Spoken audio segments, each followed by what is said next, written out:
जय हिंद साथियों, आप सभी का स्वागत है आज की इस क्लास में। आज हम शुरुआत करने जा रहे हैं जो हमारा क्लास 11th का हिस्ट्री का पार्ट 5 यानी दोस्तों अध्याय 5 के बारे में शुरुआत करने जा रहे हैं। हमने बहुत ही अच्छी तरीके से 4 अध्याय कंप्लीट कर लिए हैं। अगर आपने उनको नहीं देखा है तो प्लेलिस्ट में जाकर देखिए, आपको अच्छी तरीके से समझ में आ जाएगा। तो चलिए आज की जो हमारा 5वां पार्ट उसकी शुरुआत करते हैं।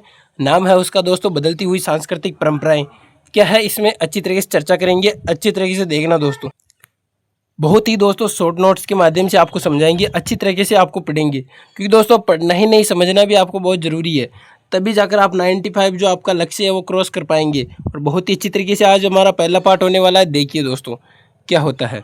इटली के नगरों का पुनरुत्थान, यानी दोस्तों जो इटली के नगर थे, इटली दोस्तों एक शहर है, उसमें दोस्तों वहाँ का नगर यानी उनके पुनरुत्थान यानी दोस्तों उनका विकास किस तरह से हुआ उसके बारे में चर्चा करते हैं।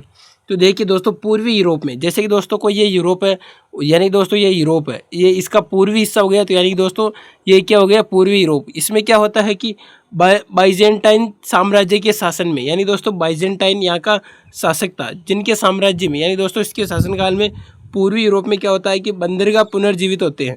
क्या होता है दोस्तों, बंदरगाह थे वो पुनर्जीवित होते हैं।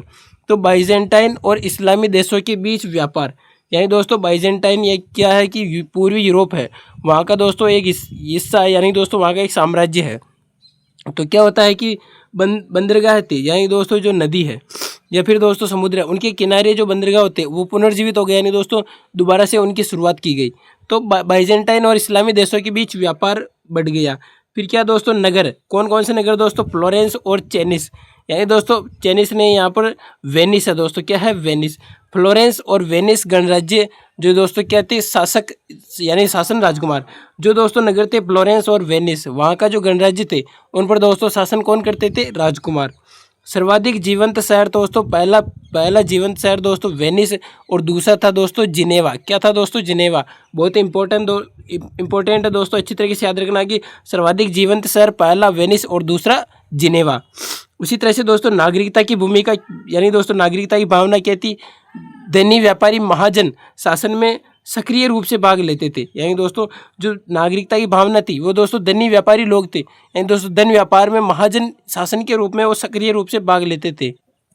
अब देखिए दोस्तों वहाँ के विश्वविद्यालय और दोस्तों मानवतावाद क्या है। विश्वविद्यालय और मानवतावाद के बारे में अगर मैं आपको समझाना चाहूँ तो विश्वविद्यालय से आप समझ रहे होंगे दोस्तों जो हमारी कक्षाएं पूरी होती है 12वीं क्लास, उनके बाद में जो विश्वविद्यालय में जाते हैं पढ़ने के लिए, तो वो है दोस्तों विश्वविद्यालय।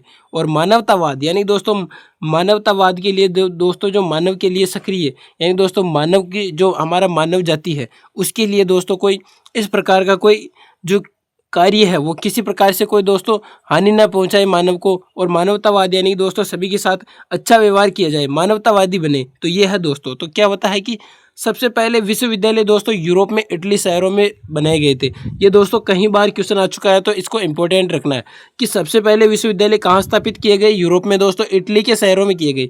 कहाँ पर दोस्तों, इटली के शहरों में। उसी तरीके से देखिए दोस्तों क्या होता है कि विधि शास्त्र यानी दोस्तों कानून नियम, विधि शास्त्र का मतलब होता है दोस्तों कानून या नियम के अध्ययन केंद्र, यानी दोस्तों के अध्ययन केंद्र कौन से थे दोस्तों, 11वीं सदी में। यानी दोस्तों 11वीं सदी में यहाँ पर आप देख सकते हो कि पादुआ और बोलोनिया विश्वविद्यालय में दोस्तों क्या किया गया, विधि शास्त्र और कानून नियम का अध्ययन करवाना शुरू कर दिया। कहाँ पर दोस्तों, 11वीं सदी में पादुआ और बोलोनिया विश्वविद्यालय में।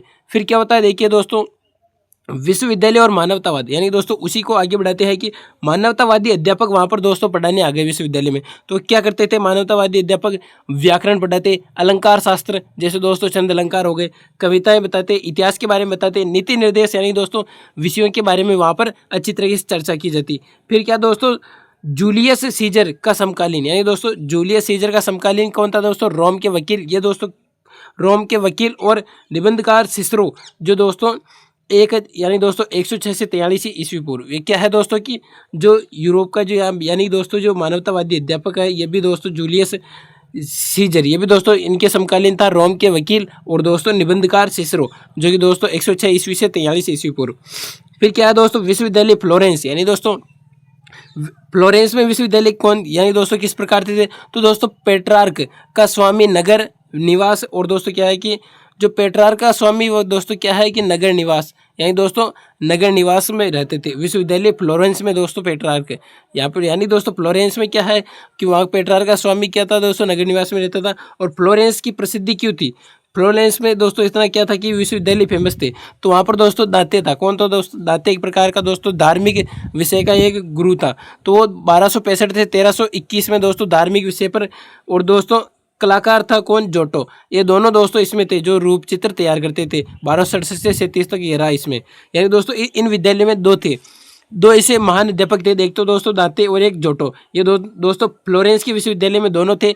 एक तो था दोस्तों धार्मिक विषयों पर, एक था जोटो कलाकार था जो रूप चित्र तैयार करता था। अब देखिए दोस्तों क्या होता है फिर क्या दोस्तों, इतिहास का मानवतावादी दृष्टिकोण कब से कब तक, यानी दोस्तों जो इतिहास है उसका मानवतावादी दृष्टिकोण क्या है, किस तरह से हमारा इतिहास चलता है। तो देखिए दोस्तों, यानी पाँचवीं से 14वीं शताब्दी के बीच में मध्य युग कहा जाता है इसको, और 5 से 9 शताब्दी को दोस्तों अंधकार युग कहा जाता है, 9 से 11 शताब्दी को आरंभिक मध्य युग कहा जाता है, और 11 से 14 शताब्दी को उत्तर मध्य युग कहा जाता है। इनको दोस्तों आपको अच्छी तरीके से याद रखना है। ये जो आपके पास जो दोस्तों कालक्रम है इनको अच्छी तरीके से याद रखना, क्योंकि दोस्तों बहुत इंपॉर्टेंट है, कई बार एग्जाम में आपको देखने को मिल जाएंगे। फिर देखिए दोस्तों क्या होता है कि विज्ञान और दर्शन अरबियों का योगदान, यानी दोस्तों विज्ञान और दर्शन में अरबियों का क्या योगदान है। तो यूरोप के विद्वान यूनानी ग्रंथ को अरबी अनुवादों में करते, यानी दोस्तों यूरोप के विद्वान थे जो यूनानी ग्रंथ थे उनको दोस्तों अरबी अनुवाद का अध्ययन करते थे। और दोस्तों यूनानी विद्वान अरबी और फारसी विद्वानों की कृतियों को अन्य जो यूरोपीय लोगों के बीच प्रसार के लिए अनुवाद करते, यानी कि दोस्तों जो यूनानी ग्रंथ थे उनको अरबी फारसी में ट्रांसलेट करते, ताकि दोस्तों आपको जो वहाँ के लोग थे उनको अच्छी तरीके से सभी को समझ में आ जाते और उनका प्रसार बहुत ही अच्छी तरीके से होता था। फिर क्या होता है दोस्तों, कलाकार, यानी दोस्तों अब देखिए कलाकार और यथार्थवाद। कलाकार और यथार्थवाद का क्या है कि इसमें कौन थे, यथार्थवाद का मतलब दोस्तों जो सोच विचार करने वाले और अच्छी तरीके से जो उत्कृष्ट भावना रखने वाले होते थे, यानी दोस्तों सभी में यथार्थ, यानी दोस्तों पूरी रूप से उसके अनुसार वो कार्य करते थे। अब देखिए दोस्तों कलाकार दोस्तों कौन थे कि 1416 में दोस्तों दोनातल्लो, यानी दोस्तों दोनातल्लो ने सजीव मूर्तियां बनाकर नई परंपरा कायम की। यानी दोस्तों दोनातल्लो क्या कहते हैं कि सजीव मूर्तियां बनाकर नई परंपरा यानी दोस्तों कायम की, प्रसिद्धि हासिल की 1416 में। फिर क्या होता है, शरीर विज्ञान, रेखा गणित, भौतिकी और सौंदर्य की उत्कृष्ट भावना, ये क्या कहलाती है दोस्तों, यथार्थवाद। इस तरह से यथार्थवाद होता था। अब देखिए दोस्तों वास्तुकला क्या है। वास्तुकला के बारे में देखते हैं कि दोस्तों वास्तुकला शास्त्रीय शैली, यानी दोस्तों शास्त्र के अनुसार, किसके अनुसार, शास्त्र के अनुसार।